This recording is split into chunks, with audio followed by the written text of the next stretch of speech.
Teka, ito, may nagtanong din lang, may schedule na po ba ng payout ngayong March? Ito yata yung sa P6, ano? So March pa naman ho, sa tingin ko ay on time pa naman tayo para doon sa ating P6. Ano? Iniintay pa lang po natin ang info from doon sa ating mga 4Ps implementer, yung National Program Management Office. Pero asahan po natin na pag yan ay nandyan na, magpaparamdam na po uli ako. Huwag nyo lang ako uli aawayin.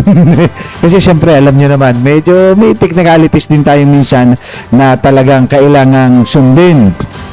Okay. Ito naman, si Rodney Almais, Asek Lopez, ask ko lang, bakit po sa satellite office nyo sa Pasig, maraming pumipila kaso may kota na hanggang 50 persons lang nila pinapapasok kasi daw 50 persons na daw kay congressman. Aba, teka, parang hindi po yata tama. Sinabing namimigay ng number ng tao, bakit may mga sakit, dinadialysis, ang binibigay nila 2K lang, bakit ang malapit sa Central DSWD ay tinuturo sa Pasig Satellite, pinahihirapan ng tao pagdating sa satellite, tapos madaling araw pumupunta makakuha ng number kasi may quota na hanggang 50 persons lang. Sana masagot. Well, supposedly po si Sir Rodney, supposedly ho talaga that wala hong masabi. Yes, may quota ho tayo, sa hapon na ho yun, pero hindi ho yung may quota, hindi ho may quota dahil meron hong tayong pinaglalaanan kung congressman man yan o kahit ano. Ang lagi po natin sinasabi, nire-respeto natin ang referral system o kahit ano man yan, pero hindi po dapat ganun ang sistema. Ito po pangako natin kay Sir Rodney, ipamimessage natin kayo, ipa-PPM natin. Ace, i-PM mo si Sir Rodney nang sa ganun masikaso natin yung problema niya. Well, una po, kung ito po ay may katotohanan, Sir Rodney, at kami humihingi ng dispensa, pero hayaan niyo pong malaman namin ang inyong sitwasyon nang sa ganun. Ito, i-screenshot ko para mahanap ko kayo, at maayos natin yung inyong pong problema, Sir Rodney. Magandang umaga po. Ito rin, sigurado ma-action ito basta't merong, ganun ang reklamo sana. Ang hirap pag may ayuda dito sa amin sa Bulacan, nililihim ng mga namamahala. Ang nililista nila ay yung mga kamag-anak or miyembro ng buong pamilya. So, sa sad naman, ma-actionan po yan ang galing kay Sally Estrada Hilario. Okay, Ma'am Sally, para sa ating mga kababayan, kasi sa amin ho kasi sa DSWD, kita nyo po yung sitwasyon ni Sir Rodney, para contextualize natin talaga. Si Sir Rodney, pumipila, nahihirapan nga. Ang reklamo naman ni Ma'am Sally, nililista lamang daw.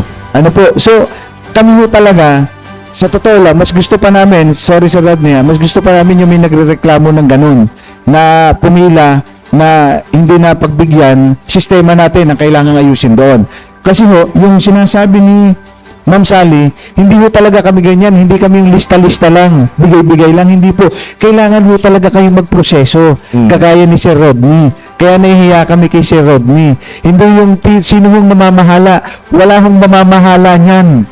DSWD lamang. Ito, partner. Kaya abot hingi ako ng dispensa kay Sir Rodney. May magandang example, partner, kasi baka akala ng iba politiko priority sa mga listahan o Ito, partner, last month, meron akong dating kasamaan sa trabaho from the office of the Vice President. Inilapit niya yung kapatid niya para sa medical assistance. Isipin mo ba, porket office of the Vice President yan, uupo na lang doon tapos hintayin niya yung papel? Hindi, partner, pumila. Pinapili, nagpunta sa akin, nagpunta sa opisina ko, tinulungan natin pero hanggang dito lang kami. Itinuro lang natin kung saan sila pero pipila, pumila. Inabot din siya ng halos buong araw din. Nagkato maraming tao nun. So, hindi porket ng politiko yan, VIP or hindi po ganun. So, ang ating nga po, kay Ma'am Sally po, ulitin natin, wala ho talaga hindi ho kami yung ganyan, yung magpapalista, ituro nyo kung sino hindi ho.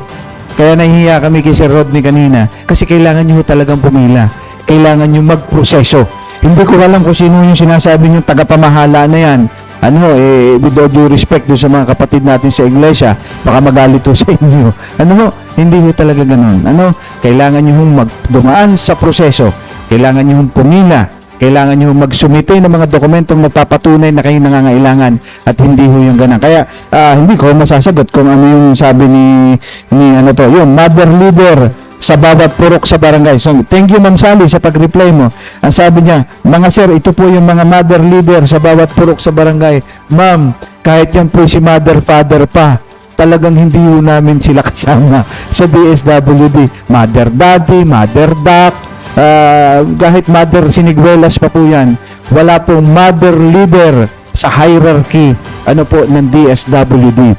Ang meron lamang po kami social worker, development workers, dito sa DSWD. Baka po ito yung system ang pinatutupad sa inyong lokalidad na hindi na po kontrolado ng DSWD. Pero pag kayo po ay hihingi ng tulong sa DSWD, kagaya po ni Sir Rodney na yun nga hindi pa natulungan, kailangan po talagang pumila. Kailangan po talagang mag-process.